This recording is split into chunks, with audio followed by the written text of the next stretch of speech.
Twelfth class हम क्रिस्टलीय और अक्रिस्टलीय ठोस में अंतर पढ़ रहे हैं, है ना। ये मैंने आपको पहले भी बताया था, लेकिन एक बार मैं पूरा थ्योरी के साथ बता दे रही हूँ। पहला व्यवस्था है अव्यवस्थित कण की व्यवस्था। इनकी अवयवी कणों की निश्चित दीर्घ परासरी व्यवस्था होती है, तो ऑब्वियसली इनकी लघु परासरी व्यवस्था होगी। इनकी ज्यामिति निश्चित होती है, इनकी ज्यामिति निश्चित नहीं होती। इनके गलनांक तीक्ष्ण यानी अधिक होंगे, क्योंकि बहुत तेजी से एक ही बार में द्रवीभूत हो जाते हैं और ये एक बार में द्रवीभूत नहीं होते। तापक्रम के संपूर्ण परास पर ये द्रवीभूत होते रहते हैं। विदलन गुण, जब इनको तेज धार वाले औजार से काटा जाएगा तो ये जो इनकी जो टुकड़े प्राप्त होंगे उनकी सतहें सपाट और चिकनी होंगी।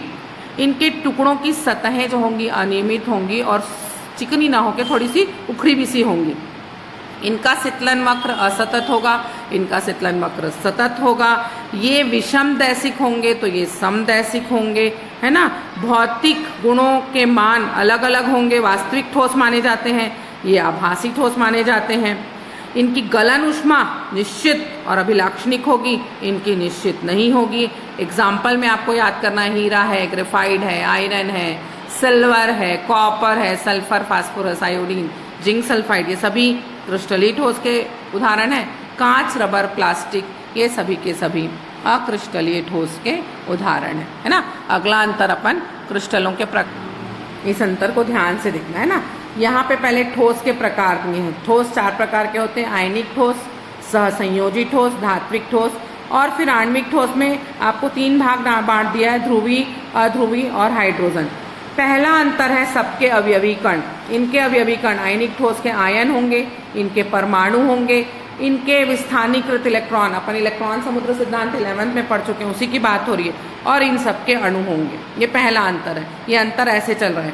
दूसरा आकर्षण बल, इनमें स्थिर विद्युत का आकर्षण बल पाया जाएगा, सहसंयोजी बंध पाया जाएगा, धात्विक बंध पाया जाएगा और इसमें प्रबल वॉन्डरवॉल बल, तो कहीं वॉन्डरवॉल बल है तो कहीं ध्रुवी बंध है तो कहीं हाइड्रोजन बंध भी पाए जाएंगे, क्योंकि आणविक क्रिस्टल है। उदाहरण आपको बिल्कुल 1-2 एग्जाम्पल याद रखना है। NaCl, MgO है, क्वार्ट्ज है, SiC है, आयरन, कॉपर, सिल्वर, गोल्ड, है ना। इसमें आप आर्गॉन याद कर लीजिए, कार्बन टेट्राक्लोराइड याद कर लीजिए, अध्रुवी में आप HCl, SO2 याद कर लीजिए और हाइड्रोजन बंध के लिए आप जल याद कर लीजिए, ठीक है।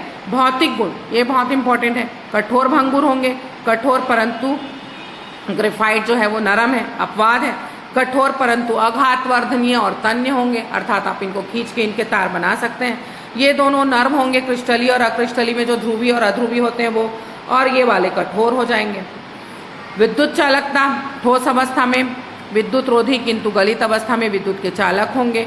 ये भी विद्युत रोधी लेकिन ग्रेफाइट सुचालक है। ठोस एवं गलित दोनों अवस्था में विद्युत के सुचालक होंगे और ये तीनों अध्रुवी, ध्रुवी और हाइड्रोजन बंध वाले तीनों के तीनों विद्युत रोधी होंगे। इनके गलनांक उच्च हैं, बहुत ज़्यादा उच्च हैं, साधारण उच्च हैं और बहुत कम है, और ये दोनों के तो कम ही है। तो ये दोनों अंतर बहुत इंपॉर्टेंट हैं, आप बिल्कुल अच्छे से याद कर लीजिए।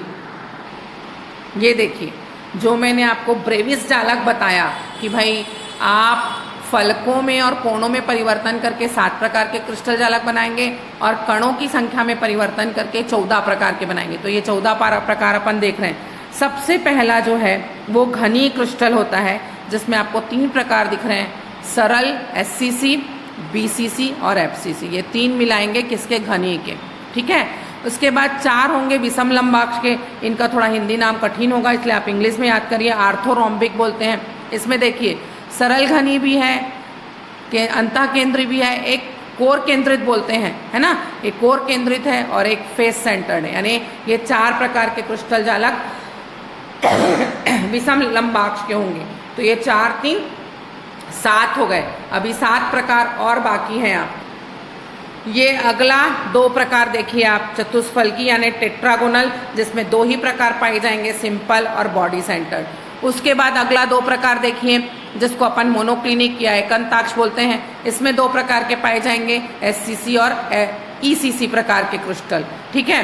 तो 4, 3, 7, 4, 11 और ये आ रहे हैं अपन 12वें में, जिसको अपन बोलते हैं सिंपल रोम्बाइडल वितरीन समन्ताक्ष, जो थोड़ा सा खींचा हुआ रहेगा। तो आप देख रहे हैं हर घन में बस क्या अंतर दिख रहा है, उसके भुजाओं को लेफ्ट राइट अप डाउन कहीं से भी खींच लीजिए और थोड़ी सी आकृति में परिवर्तन हो जाएगा। उसके बाद ये आपका 12 हो गया।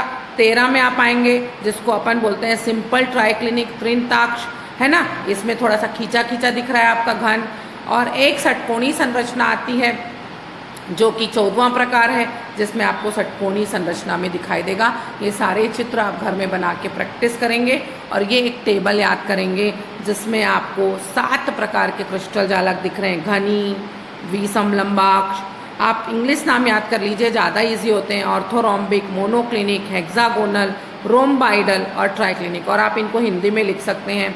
ये इनकी अक्षीय दूरी दी है कि कब तीनों अक्ष समान होंगे और कब एक अक्ष या दोनों अक्ष नॉट इक्वल हो जाएंगे। यहाँ दोनों नॉट इक्वल हो गए हैं, यहाँ एक नॉट इक्वल हुआ है, तो कब कब उनके कोणों में क्या क्या परिवर्तन आएगा ये दिया है।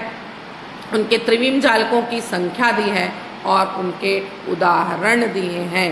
ये पूरा का पूरा टेबल आपको बहुत अच्छे से याद कर लेना है, ठीक है। और इसके बाद हम सॉलिड स्टेट में फिर आगे बढ़ेंगे। Okay, thank you.